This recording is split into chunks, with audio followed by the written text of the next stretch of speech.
आज के इस वीडियो में मैं आपको उम्रा वीज़ा और फैमिली विजिट वीज़ा के बीच में जितने भी पॉसिबल डिफरेंसेस हैं वो बताऊंगा, ताकि आपको डिसीजन लेने में आसानी हो कि आप अपनी फैमिली को, अपने रिलेटिव्स को फैमिली विजिट वीज़ा में बुलाएं या फिर उम्रा वीज़ा में बुलाएं।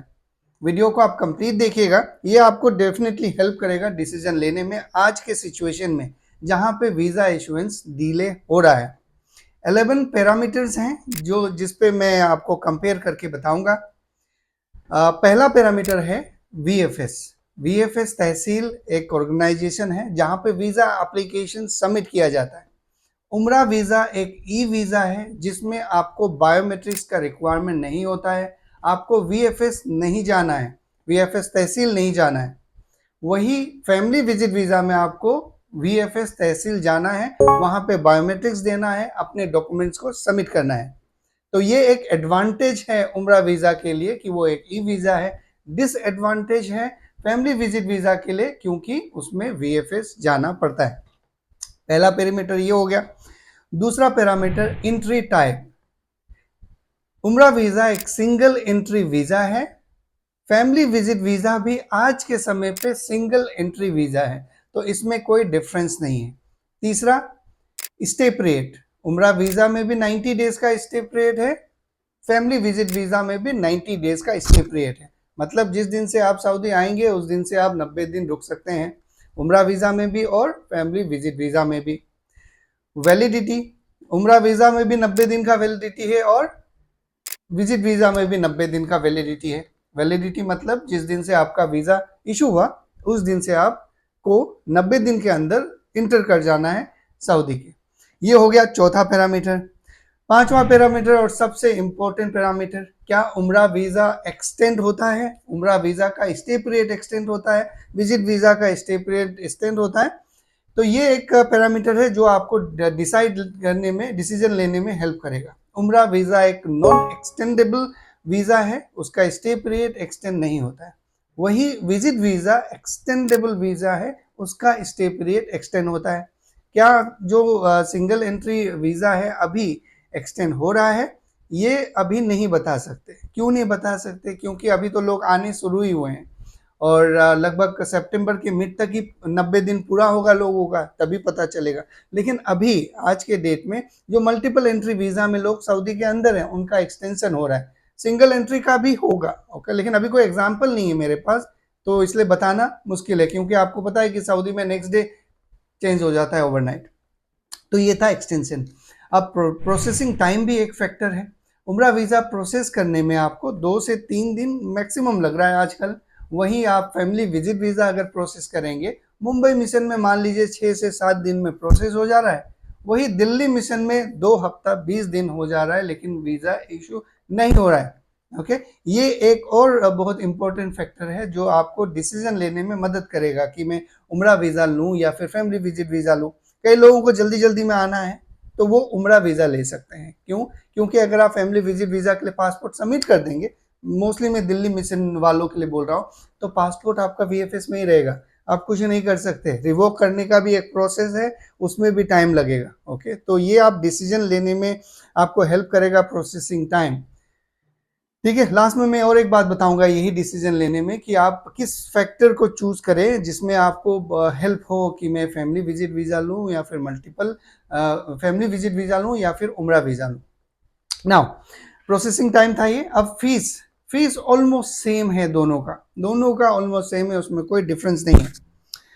हस्बैंड नेम प्रॉब्लम, बहुत सारे लोगों का ये प्रॉब्लम है कि जो स्पॉन्सर है यहाँ पे मोस्टली हस्बैंड ही होते हैं, उनका नाम उनके वाइफ के नाम पे नहीं, पासपोर्ट में नहीं है, या फिर हस्बैंड के पासपोर्ट में वाइफ का नाम नहीं है। नाम लिखा भी हुआ है तो या तो आधा अधूरा लिखा हुआ है या तो गलत लिखा हुआ है, इनकम्प्लीट लिखा हुआ है। तो वो एक प्रॉब्लम है फैमिली विजिट वीज़ा वालों के लिए। वहीं उम्रा वीज़ा में इसका कोई लेना देना नहीं है, हस्बैंड का नाम का दूर दूर तक कोई रिलेशन नहीं है। नाम लिखा हो, नहीं लिखा हो, आधा लिखा हो, कोई प्रॉब्लम नहीं है। उम्रा वीज़ा में कोई प्रॉब्लम नहीं है, लेकिन विजिट वीज़ा में प्रॉब्लम है। उसके लिए आपको सपोर्टिंग डॉक्यूमेंट्स देने पड़ते हैं वीएफएस में। अब एक और नया समस्या देखा जा रहा है कि अगर स्पॉन्सर सऊदी से बाहर है तो उनका फैमिली विजिट वीज़ा नहीं लग रहा है, एडिशनल डॉक्यूमेंट्स मांग रहे हैं, उसके बारे में मैं अलग से एक वीडियो आप लोगों के साथ आज ही कोशिश करूंगा शेयर करने के लिए।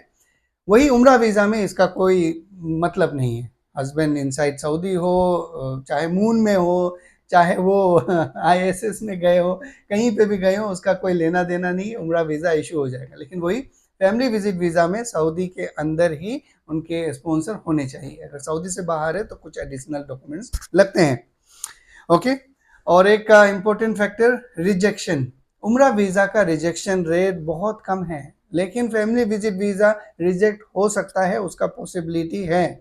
उम्रा वीज़ा में वीज़ा तभी नहीं लगता जब आपका कोई नेगेटिव पास्ट हिस्ट्री रहा हो सऊदी अरेबिया, मोस्टली लोगों का तो नहीं रहता है, तो उम्रा वीज़ा आपका लग जाएगा। लेकिन फैमिली विजिट वीज़ा में रिजेक्शन का चांस है। अब एक और डिफिकल्टीज फेस कर रहे हैं लोग, एयरपोर्ट एंट्री। अब कौन से एयरपोर्ट में आए, है ना। उम्रा वीज़ा का ये सबसे बड़ा चैलेंज है कि आप जद्दा और मदीना में इंडिविजुअल आने में आपको प्रॉब्लम होगा। वो प्रॉब्लम क्या होगा कि आप अगर पूरे प्रोसेस डॉक्यूमेंटेशन के साथ आते हैं तभी आ सकेंगे, लेकिन वही आप रियाद और दमाम एयरपोर्ट में आ सकते हैं नॉर्मली। ये एक एयरपोर्ट का एक थोड़ा सा चैलेंज है उम्रा वीज़ा में। बाकी एक अच्छा एडवांटेज है फैमिली विजिट वीज़ा का कि आप फ्रीली कोई सा भी एयरपोर्ट में आ सकते हैं, कोई सा भी एयरपोर्ट में जा सकते हैं।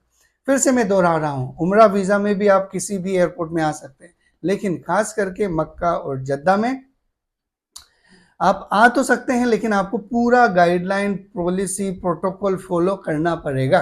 ठीक है, तो ये पैरामीटर्स हैं जिस पे आप डिसाइड कर सकते हैं कि आपको उम्रा वीज़ा लेना है या फिर फैमिली विजिट वीज़ा लेना है। उम्रा वीज़ा लेना है आपको अगर दमाम और रियाद अराइवल का, तो जो नंबर है स्क्रीन में उस पर आप कांटेक्ट कर सकते हैं। मुझे बस आप अपना क्लियर स्कैन कॉपी पासपोर्ट का दे दीजिए, पैन कार्ड का कॉपी दे दीजिए, और जो आपका रिलेटिव सऊदी के अंदर है उनका इकामा दे दीजिए। पेमेंट अगर सऊदी के ही इकामा दे रहे हैं तो पेमेंट आफ्टर वीज़ा इशुएंस होगा, उसमें आपको कोई रिस्क है नहीं। मैं आपको वीडियो के बीच में एक बात बताया था कि ऐसा कौन सा फैक्टर है जिससे आप चूज करें।